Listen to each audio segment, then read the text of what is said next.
नमस्ते दोस्तों और welcome to fun with learning dentistry में आपका स्वागत है। आज हम एक ऐसे टॉपिक पर बात करेंगे जो आजकल बहुत चर्चा में है, एचएमपीवी, जो एक महत्वपूर्ण विषय है। अगर आपने इसके बारे में नहीं सुना है तो चिंता मत करो, हम आपको सब समझाएंगे विस्तार से। लेकिन शुरू करने से पहले लाइक बटन दबाना, चैनल को सब्सक्राइब करना और अपने दोस्तों और परिवार के साथ इस वीडियो को शेयर करना मत भूलना। चलिए अपने दांतों को चमकाते हैं और कुछ नया सीखते हैं मजेदार तरीके से। और हाँ, मैं हूं डॉक्टर पालक, आपकी गाइड इस सफर में। कल्पना करो, एक छोटा सा शैतान है जो आपकी नाक और गले में छिपा बैठा है, इतना छोटा कि आप उसे देख भी नहीं सकते। ये वायरस इतना सूक्ष्म है कि इसे केवल माइक्रोस्कोप से ही देखा जा सकता है। वो है एचएमपीवी यानी ह्यूमन मेटाप्न्यूमोवायरस। ये वायरस पहली बार 2001 में खोजा गया था। ये सर्दी जुकाम के वायरस जैसा ही है, लेकिन इसके लक्षण कभी कभी अधिक गंभीर हो सकते हैं। लेकिन यह कभी कभी और भी गंभीर समस्याएं पैदा कर सकता है, जैसे कि निमोनिया और ब्रोंकाइटिस, खासकर छोटे बच्चों और बुजुर्गों में। इन समूहों में यह वायरस अधिक खतरनाक हो सकता है।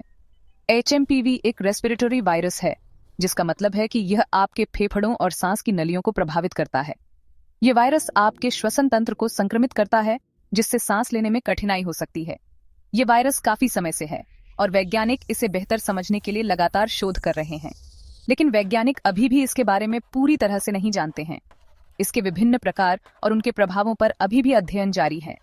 अच्छी खबर यह है कि ज्यादातर लोग एचएमपीवी से बिना किसी परेशानी के ठीक हो जाते हैं।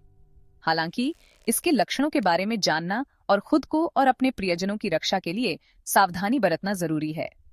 नियमित रूप से हाथ धोना और बीमार लोगों से दूरी बनाए रखना महत्वपूर्ण है।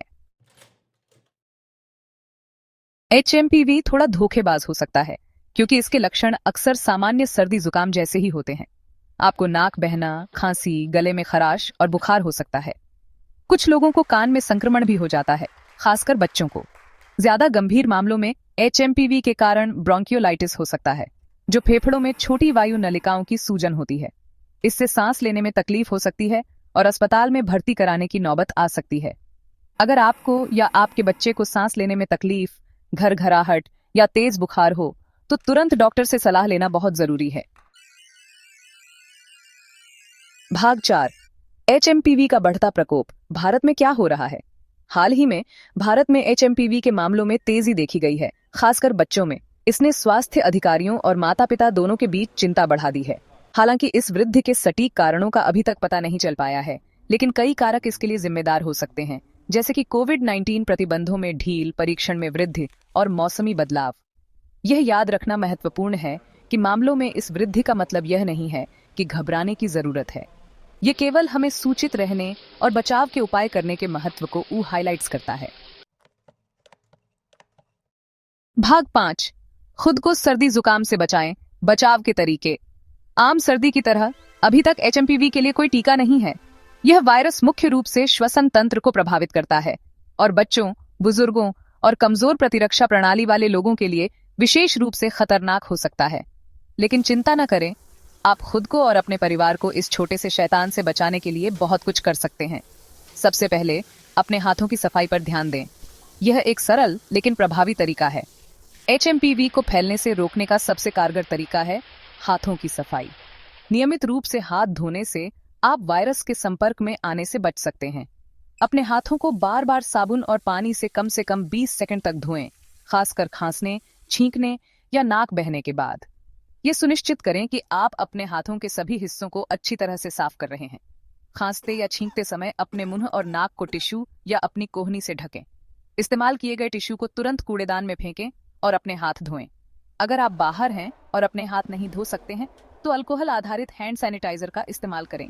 ये सुनिश्चित करें कि सैनिटाइजर में कम से कम 60% अल्कोहल हो। बीमार लोगों के साथ नजदीकी संपर्क से बचें, क्योंकि यह वायरस आसानी से एक व्यक्ति से दूसरे व्यक्ति में फैल सकता है। सामाजिक दूरी बनाए रखें और भीड़-भाड़ वाले स्थानों से बचें। और अगर आप अस्वस्थ महसूस कर रहे हैं तो वायरस को दूसरों तक फैलने से रोकने के लिए घर पर ही रहें। घर पर रहते समय आराम करें और पर्याप्त तरल पदार्थ पिएं। अगर लक्षण गंभीर हों तो तुरंत चिकित्सा सहायता लें। भाग 6, अरे नहीं, मुझे भी हो गया, अब क्या? अगर आपको या आपके बच्चे को एचएमपीवी हो जाता है तो घबराएं नहीं। ज्यादातर मामले हल्के होते हैं और आराम और घर पर देखभाल से अपने आप ठीक हो जाते हैं। हाइड्रेटेड रहने के लिए खूब सारे तरल पदार्थ पीना और भरपूर आराम करना सुनिश्चित करें। ओवर द काउंटर दवाएं बुखार और नाक बंद जैसी परेशानियों को दूर करने में मदद कर सकती हैं। शिशुओं और छोटे बच्चों के लिए ह्यूमिडिफायर का उपयोग करने से सांस लेने में तकलीफ को कम करने में मदद मिल सकती है। बच्चों को कोई भी दवा देने से पहले हमेशा अपने डॉक्टर से सलाह लें। भाग 7 शांत रहें और आगे बढ़ें। एचएमपीवी के बारे में संतुलित दृष्टिकोण। आज हम एचएमपीवी के बारे में बात करेंगे, जो एक आम रेस्पिरेटरी वायरस है। हालांकि भारत में एचएमपीवी के मामलों में हालिया वृद्धि चिंताजनक है, लेकिन संतुलित दृष्टिकोण बनाए रखना महत्वपूर्ण है।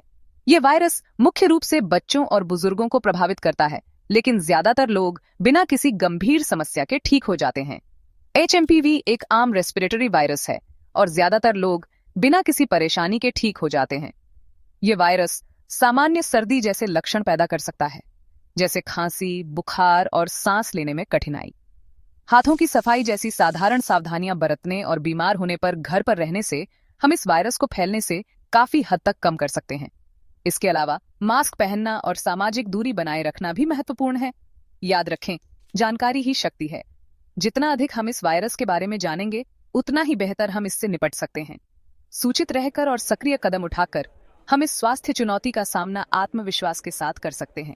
अपने परिवार और दोस्तों को भी इस बारे में जागरूक करें। आज के वीडियो के लिए बस इतना ही। हमें उम्मीद है कि आपको यह जानकारी उपयोगी लगी होगी। अधिक जानकारीपूर्ण और आकर्षक सामग्री के लिए फन विद लर्निंग डेंटिस्ट्री को लाइक, शेयर और सब्सक्राइब करना न भूलें। आपकी प्रतिक्रिया हमारे लिए महत्वपूर्ण है। अगली बार तक स्वस्थ रहें और अपनी मुस्कान को चमकदार बनाए रखें। धन्यवाद।